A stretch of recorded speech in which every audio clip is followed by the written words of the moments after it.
Oh I thought man, it came out and I was like, "Oh, this is bad. That's you bad." did just come That's on out. the Thank you, internet man. forever too. Yeah, we can't cut that. It's a live stream. No. Will either fit in a standard garage? Oh, back to the question. Mm. I don't know. The Tesla truck would definitely fit in my garage. Unfortunately, I have another car in there, so it won't fit. Yeah, you Just got to that's do how the far. you got to do the garages in Lago in not the Hollows, Tessera in that neighborhood. You know that all the garages they also have a boat garage for like their third garage. Oh, that's cool. It is so cool because they have the dock like right around the corner in the same neighborhood. So you always have that third garage that's just the right size for a 21 foot boat. I think yeah, it's good. That's another you want to talk. That's another topic. We were just talking about our boat and whether we should move marinas, if we'll even be able to use it this year. Water level on Lake Travis has not moved. Mm. It's where it was this last year when the season ended. So that's a big deal for people that are looking for luxury properties along the lake because you'll probably have some leverage there. And B, for people that are already there and they might be looking to vacate because there's no water. It's kind of interesting. The water thing's interesting. I know a lot of people are. I have a prediction, Ian. Everybody, mark the date, March 13th, 7:52 p.m. I think we're going to see such a heavy amount of rain in May, June. Is it April showers bring May flowers, right? Yes, I think we're going to see a heavy amount of rain, and you're going to see we're not going to be in a drought because we're going to see probably 4 or 5 weeks of just constant rain up in that area. And that's going to not fill up the lake, but definitely bring us back to closer to like, let's say 70% full. Because we're at what, 40%? I hope that you're right, but I disagree. But I hope you're right. I think it'll take 2 or 3 years of solid rain to get back to where we should be. If we ever make it back to where we should be, or however long it takes for that to happen. Here's why I say that. Back in I think it was like 2015, I had a client looking at a house and they passed on it. It rained like mad. They wanted to come see it because like they passed on it because there was no water. And then boom, they were so upset that they didn't get to buy it. So oh yeah, I have so many friends that purchased like right along the Marshall Ford and Snyder Ranch area where they had such good deals along the marina because it was the drought the last time they purchased. Mm. And we're talking houses that, they saved 25-30% off of what market rate would have been. It's really crazy. Good. That's crazy. And that was right before the pandemic. So you can only imagine what they were worth. Yep. All right. So let's answer a couple questions real quick. Drop your questions in, please. I got one other slide I want to show before we go. Slow but sure. Man, I'm all over it tonight. Honest question. Will rates ever hit 4% again? And if so, when? Currently living in Killeen, commute to Austin 3 times a week. Thinking about renting my house here in Killeen to relocate to Austin. The first thing I'm going to say is you can get a 4% rate today. You can. How? I'm not saying how. I'm saying it's possible. Well, that's the question. How can you get a 4% rate, Ian? Well, so you just made the claim that somebody can get a 4% rate. Back up the claim. Sure. There are builders that are offering buy down options. There are sellers that are willing to work with you on buy down options, seller/lender combos. So you can absolutely get that rate. The question is it worth putting the money in and how much it's going to save you monthly versus waiting for a potential rate adjustment in the nearby future. So knowing where to do that and also knowing how to do that is really the skill, but they do have them. You can get that. It's not just all over like it was before. You answered the question. Yeah. Good. I can't add to that. That was perfect. So here's how I'm going to respond to this question. Do I see 4% rates coming back? No. Yes, we could see 4% rates again, When is that? 2029, 2030? I don't know. Far. I mean, it's possible to see him again. To say never is So, I don't never know, far. far. Like, do you anticipate another pandemic happening? Because that could be. I mean, Like, it's an that's the election thing. year. These It's are. an It is. election year. Well, Anything it's can an happen election next year. week. What if there was a war? Like, I I am not mean, even messing around. But what if there was some kind of war you'd be careful with in the the words you United say States? next. Not we're just paying for wars elsewhere. I'm saying like an actual war here in the United States. Yeah. That You isn't just got like you got to be cyber careful. attack. This is YouTube. We're going to get demonetized for. Yeah, That's fine. but there is a country with starts with the letter C that could invade a country or blockade a country with the letter T, and then that would cause a lot more issues. Anyway, going back to answering this question, currently living in Killeen, commute 3 times a week. Is it worth renting out his house? So I would say, look, if you can rent out your house and have decent cash flow and it makes sense to rent it, then rent out the house. The question is, are you going to move into Austin and rent and or buy? That's the question. So if you're going to buy, does it make sense to buy? Do your numbers make sense? Or does it make more sense to rent? In scenarios like this, I don't think it's the worst thing to rent, because if you have your home and you're getting equity and somebody else paying for your rent, but you move closer and you're paying rent here, it's just virtually the same thing as you paying off your mortgage, right? Paying your mortgage. So that would make sense if you're going to buy another property, as long as that's covered and you have cash flow on that and it looks good and you can afford to buy a property locally. I do think it makes sense to buy a property in Austin this year, because I do think we're getting close to the bottom of that bell curve on the swing back, where we start seeing, I'm not going to say a huge uptick, but we see prices start to come back, and this was going to be the low, right? And here's why I say that. You ready, Ian? Yeah. Is the audience ready? Is this right here? So Austin from the peak is down 14%. 14%. I was just in Spokane, Washington, actually 7%. Down. It was Sioux Falls, not Idaho Falls. I was like, yeah. So you are back to a deal. Unfortunately, rates are so high. So I do think that buying now, and it's tough. I get it, because when I look at rates too, I'm like, oh, it's so expensive. I think this may be the best opportunity to get properties before prices start to trickle back up. I think it's possible. Can I say for certain? Don't know. And for all of these generalized statistics, neighborhood pockets have better deals than most people know. Like there are a lot of neighborhood pockets with deals, or specific property with deals that surpass these valuations, these numbers. So you can still get what you're looking for if you have a little bit of patience and you're actually diligent on what you're trying to acquire. Yeah. So some people don't have the patience. They're so used to the pandemic times where it's like, I just need something. And I understand you were pushed and forced and it seemed like a good deal and you just needed to make the move. But now you have a little bit of a grace period to make that decision. Not too much of a grace period, but a little bit. T. Burton says, looking to buy in Austin. I'm property tax exempt. Awesome. Home in Killeen will be paid off in 8 to 10 years. I'm assuming I would say thank you for your service. That's awesome. Yes, that's what I was going to say. Good.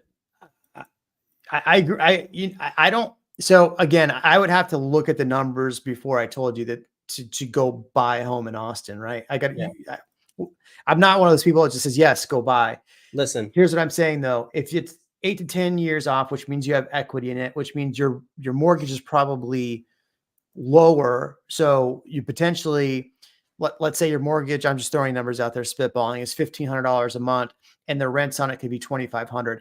So that gives you really like $700 cash flow. I know the numbers there are $1,000, but that gives you $700 cash flow that you could then use to put down towards your mortgage on the new house, kind of offsetting some of those things as far as high payments.